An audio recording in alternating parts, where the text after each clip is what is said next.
Welcome back, troglodytes, to your daily dose of guitar information, the Trogley's Guitar Show. Today we're going to check out a charity auction being held by Van Eaton Galleries. They're calling this Music Rising, which might sound familiar if you know Les Pauls, but this is all to benefit the musicians of New Orleans that are struggling due to various reasons. So if you're interested in bidding on any of these, you can check out that link in the description. Just keep in mind, there's a 21% buyer's premium on all the lots. So let's start with guitar number 1. Very appropriate for this auction, we have the original Music Rising Les Paul. And in case you're not familiar with this run of Les Pauls, they were done in 2005. These are actually USA standards that got really interesting custom paint jobs. Essentially, the way I understand it is they laid these things out all on the floor, and in traditional New Orleans style, they just splattered some paint around, and some of them came out really cool, like that one. Other ones a little bit more crazy and exotic. Some a little bit more splattered than others. But as a collector, I've been waiting for the right example to show up, because those are truly unique guitars, and they were done around 2005 to help with the Hurricane Katrina victims. But they made 300 of those, and of those 300, the Edge only signed 36 of what he deemed the best examples. 14 of them made it out to the public, whereas the rest were given to New Orleans musicians who lost their instruments. And this one was described as 1, which got me really excited for this auction because I thought, oh, is that number 1? However, unfortunately, that's not the case. It is number 96, but this is one that he's personally used on tour, but seems to have held up pretty well. These will have splattered paint on the back, and they'll be kind of unfinished for the most part. I haven't actually owned one of these yet, but I hope to. And this one is pretty attractive looking, but how much is it going for so far? The current bid is $19,000 with 13 days left. The whole strange nature about these things being USA standards is they sell for crazy amounts of money yet today. The market has been getting pretty insane. One of the hand-signed ones just recently sold for $11,500. Currently, there's an Epiphone version available, and one signed by Les Paul for $8,500. How much these things sell for really does come down to if somebody falls in love with it or not. They are all different.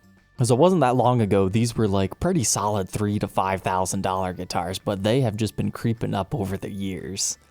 Next up, we have Bob Ezrin's artist-proof custom Frank Brothers model. I can't say I've ever seen this style of guitar before, but it's kind of interesting. So we've got a trapeze tailpiece here that's slanted. That gives you a little bit more slinky feel on the higher strings.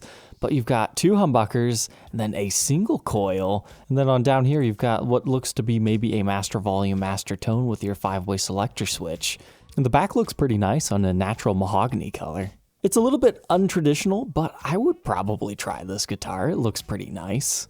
If you haven't figured it out, this is basically a who's who of people donating guitars to this auction, so there's a lot of famous people's guitars in here. So this is Joe Walsh's Bono Gretsch Irish Falcon guitar. Okay, so white Falcon turned green with a pickguard that reads, "The goal is soul," signed by Joe Walsh. I would say that's a pretty nice looking guitar. Oh, and of course you can't forget about all the drum shell binding appointments on these things, like the truss rod cover, and on the back you even have it on the heel.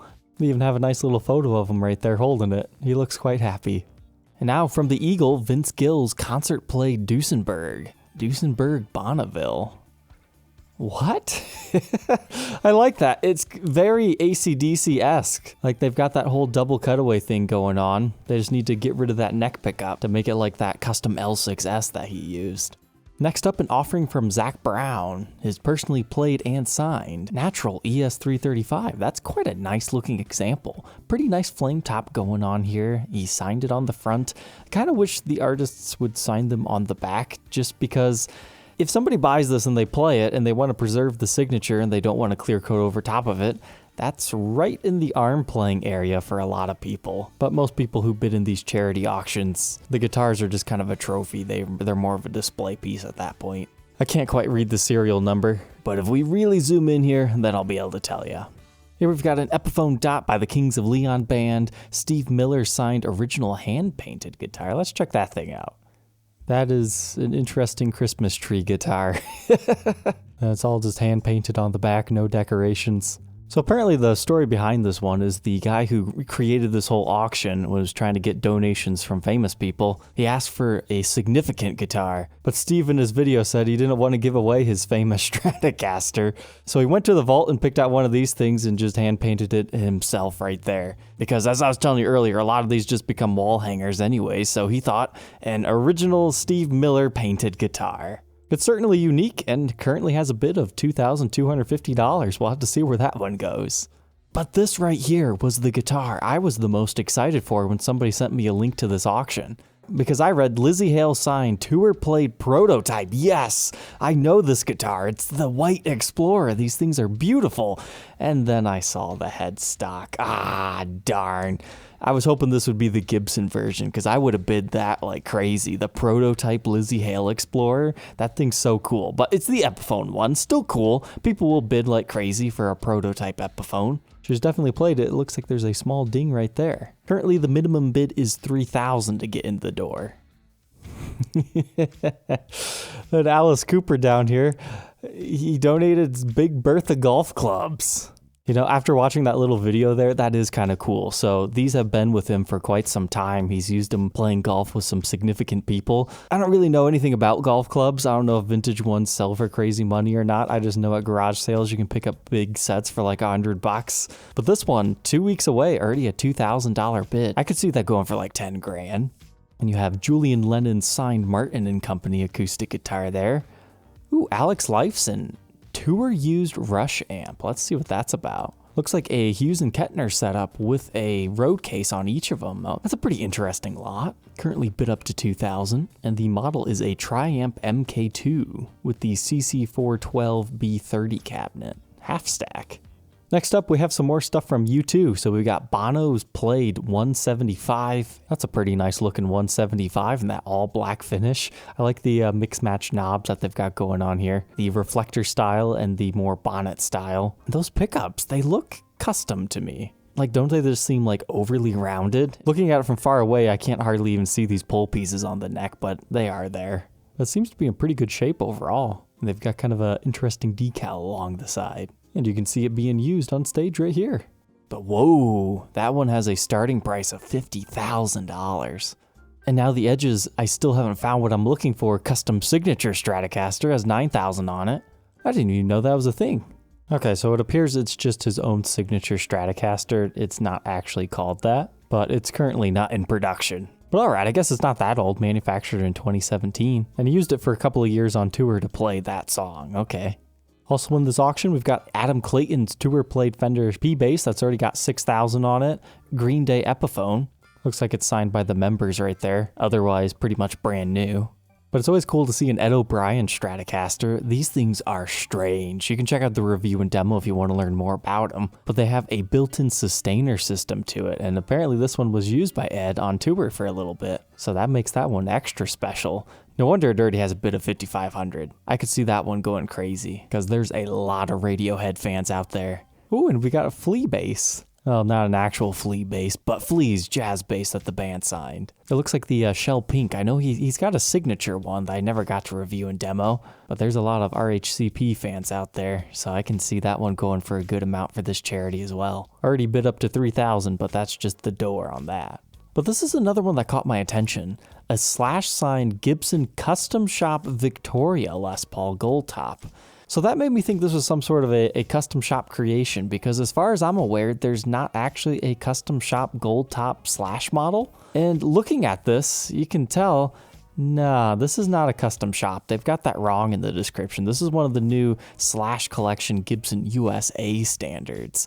Now, I get it, it's a charity auction. I don't think people are really going to care too much, but they should at least advertise it properly, because what if some guy has a problem with that? They thought they were buying a custom shop guitar, so they bid this $5,500, $10,000 later on in order to get the custom shop Victoria that they thought was like a prototype for that run. So if you don't know guitars, you probably could be scammed by this charity auction. But if you do know Gibsons enough, just having a serial number like that will tell you it's a USA. But what's pretty cool about this is you've got Slash's drawing on here and a signature. So this is a double Scully model and a double signed. That's pretty cool. Next up, Paul Stanley of Kiss donated a one-of-a-kind Ibanez custom shop. Now, I don't know Ibanez's, so I don't know if this is actually a custom shop guitar or not, but I guess we could just hope and pray. No bids yet, but they start that one at $5,000. And this listing kind of confuses me. They advertise it as Joan Jett's signature Gibson worn white melody maker.